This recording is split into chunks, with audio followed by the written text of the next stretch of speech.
Sir appendix का infection क्या हमारी खाने पीने की जो आदतें हैं, दिनचर्या है, इससे जुड़ा है? नहीं, ये क्योंकि बड़ा अनप्रिडिक्टेबल है। अच्छा। मैंने बताया ना, इसका कोई खाने पीने से कोई बहुत ज़्यादा कनेक्शन नहीं है। इट इज़ वेरी अनप्रिडिक्टेबल, ये किसी को भी हो सकता है। और आप बता रहे थे कि बच्चों और 10 से 20 साल की उम्र में ज़्यादा होता है, ऐसा क्यों है?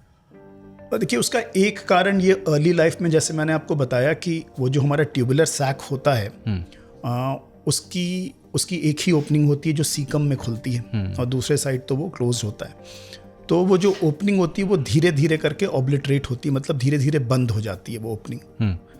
तो चूंकि वो सेकेंड डिकेड ऑफ लाइफ या जो 10 से 20 साल की उम्र है, उस वक्त वो ओपनिंग रिलेटिवली बड़ी होती है, जब अपेंडिकोलिथ या फीकोलिथ या कोई पार्टिकल उसमें जाकर के फंस सके और इन्फेक्ट करा सके। तो इसलिए वो सेकेंड मतलब शुरुआती दिनों में वो ज़्यादा कॉमन होता है। मिडिल एज मैन में वो ऐसा नहीं कि मिडिल एज में अपेंडिसाइटिस नहीं होता है, बहुत कम होता है। और उस तक वो जो ओपनिंग जो होती है वो मोस्टली ऑब्लिटरेट हो जाती है, बंद हो जाती है। तो फ्रीक्वेंट इंसिडेंस जो है वो बहुत कम है 25 ईयर्स के बाद।